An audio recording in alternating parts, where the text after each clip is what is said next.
Assalamualaikum warahmatullahi wabarakatuh. Waalaikumsalam warahmatullahi wabarakatuh. Selamat pagi anak-anak. Kita Bagaimana kabarnya? alhamdulillah baik, Sehat semua? sehat. Oke. Sebelum kita memulai pembelajaran, alangkah lebih baiknya kita membaca doa terlebih dahulu. Oke, kita baca doa bersama. Ayo. Bismillahirrahmanirrahim. Oke, semoga doa tersebut bisa memperlancar di dalam pembelajaran kita.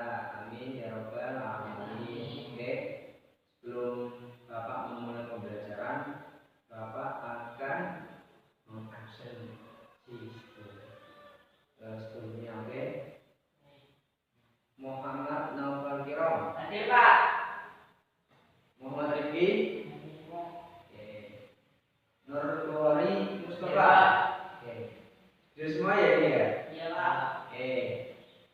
Di pertemuan pertama kan kita sudah membahas tentang apa anak-anak? Kode dan kodar di antaranya pengertian dan dalil tentang kode dan kodar. Ayo kemarin pengertian kode itu apa? Mas Nurban? Pengertian kode itu apa? Masa lupa kan kemarin baru belajar, ya kan? Masa lupa kode itu apa? Kode itu Ketetapan dan ketetapan Allah yang telah. yang telah ada sejak zaman azali. Oke, Mas Kiram, kode itu apa Mas? Ketetapan Allah yang akan diubah. Oke, itu jawabannya Mas Kiram ya. Jadi kode itu sesuatu yang berkaitan dengan makhluk yang telah ada pada zaman azali, akan tetapi di dalam prosesnya kita atau sebagai manusia yang akan menetapkan bagaimana dia akan menjadi seorang yang sukses atau seorang yang malas itu bergantung seseorang itu melakukannya. Di dalam pelaksanaannya itu seperti apa. Jadi kode itu, misal Mas Nova itu sudah ditetapkan sebagai orang yang kaya raya, sukses dalam bidang bisnisnya. Akan tetapi kodenya apabila di dalam pelaksanaannya Mas Nova itu tidak memiliki rasa yang semangat di dalam bekerja, di dalam memperoleh rezeki, di dalam mencari pekerjaan, maka bisa saja kode Allah itu tidak akan terjadi. Maka apabila seseorang ingin melakukan sesuatu harus ada usaha dan ada doa. Kemarin juga ada dalilnya, dalil surat apa? Dalil yang menjelaskan tentang kode dan kodar. Apa Mas? Ada Al-Ra'd ayat 11, ada Al-Hadid ayat 22. Oke. Sebelumnya kan kita sudah mempelajari tentang macam-macam dari takdir. Ada apa saja macam-macam takdir?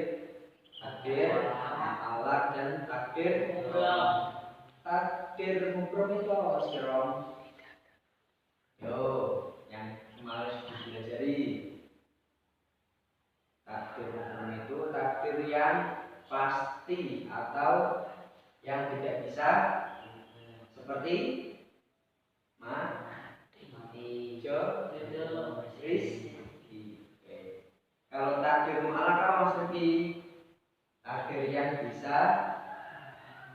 Oke, takdir yang bisa juga. Oke, kita akan membahas tentang contoh-contoh takdir. Contoh-contoh takdir yang seperti apa? Ayo. Seperti kan tadi ada takdir mu'alaq dan takdir mubrom. Contohnya apa? Ketika contoh takdir yang tidak bisa dirubah akan seperti mati. Kita tidak tahu matinya kita kapan dan kita tidak bisa mendahulukan mati kita atau kita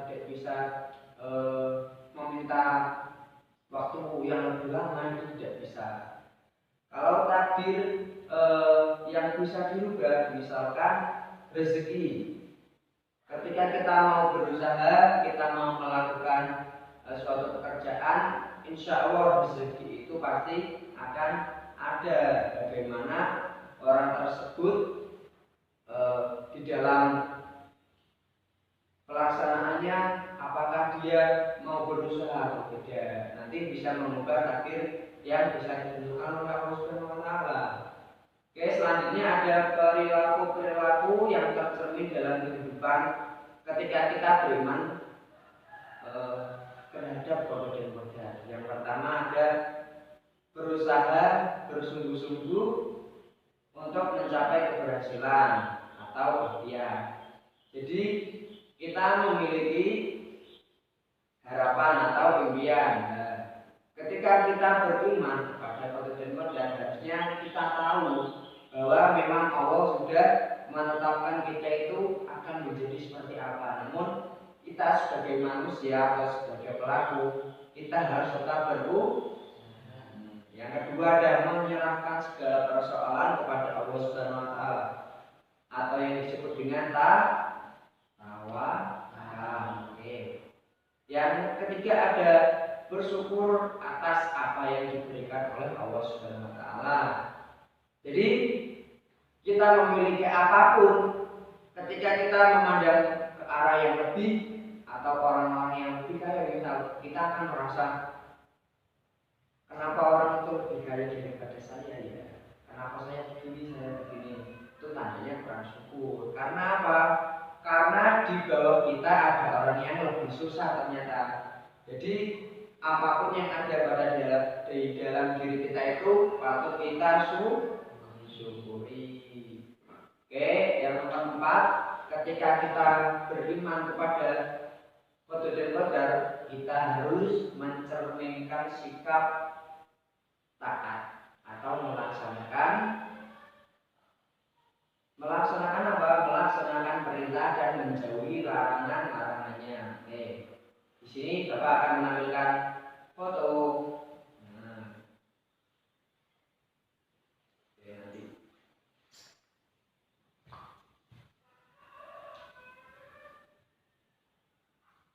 Oke, ini anak-anak foto apa?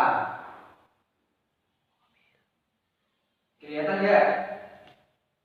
Ini foto mobil yang sedang mengalami kecelakaan. Apa yang bisa dapat kita ambil dari foto tersebut? Apa mas? Apa? Apa ayo? Jika dilihat dari konteks qadar ketika terjadi bencana atau musibah ini, apa yang diambil? Tahu mas? Bahwasanya Allah telah menetapkan orang itu dalam musibah apapun itu, semua itu telah ditetapkan oleh Allah Subhanahu wa taala, sehingga kita harus menjalannya dengan sabar dan tabah. Jadi ini sebagai ujian kita sebagai manusia, bagaimana kita mensyukuri apa yang telah Allah takdirkan kepada kita. Dan mungkin saja Allah telah menyelamatkan kita dari bencana yang lebih akan dari ini. Oke, selanjutnya ada foto lagi.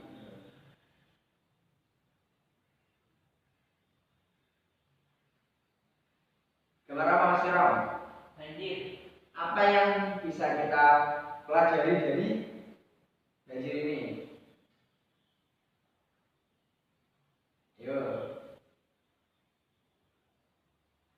Bahwasanya segala sesuatu telah Allah tetapkan, baik itu bencana, ada banjir atau ada kebakaran atau ada badai angin misalnya. Allah telah menetapkan tersebut bagaimana bahwasanya kita manusia harus melaksanakan perintahnya dan menjauhi larangannya. Ujian itu datang kepada siapapun, baik orang itu soleh maupun orang yang biasa-biasa saja. Allah akan memberikan cobaan pada setiap manusia. Oke, di Di sini akan Bapak terangkan mengenai hikmah beriman kepada Qadar dan Qadar. Yang pertama, mendorong seseorang agar seimbang dan optimisme dan tawakal. Jadi ketika kita beriman kepada Qadar dan Qadar, maka kita harus optimis. Sehingga apa? Ketika kita ingin sesuatu, kita harus berusaha terlebih dahulu dan melatih diri untuk lebih bersyukur dan bersabar. Yang kedua, mendekatkan diri kepada Allah Subhanahu wa taala. Oke, selanjutnya orang yang percaya takdir pasti tidak akan sombong.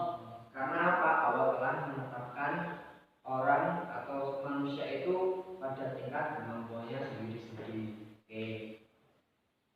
Mungkin itu saja yang bisa Bapak sampaikan. Ada yang mau merefleksikan pembelajaran pada hari ini? Apa yang bisa ditangkap pada pembelajaran hari ini? Apa? Yo, sebisanya.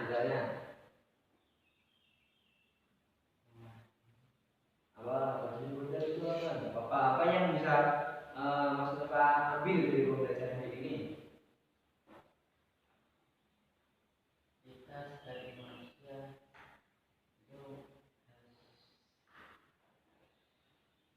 Terus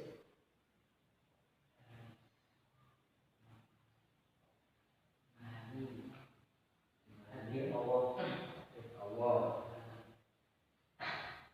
Sehingga kita sebagai manusia tidak sombong. Siram, apa yang disampaikan Siram? jika kita beriman kepada dan Qadar, meyakini bahwa Qadar itu ada, kita dapat menjadi hidup pribadi yang tidak sombong. Oke, tepuk tangan.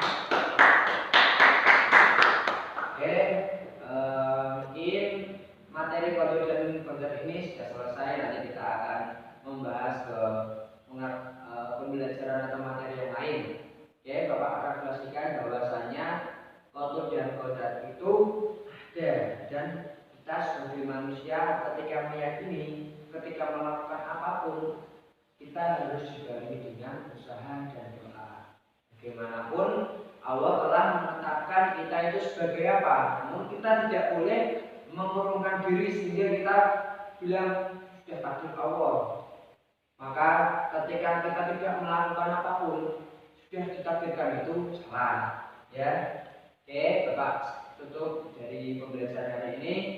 Mungkin yang bisa saya sampaikan, kurang lebihnya mohon maaf. Wabillahi taufiq wal hidayah.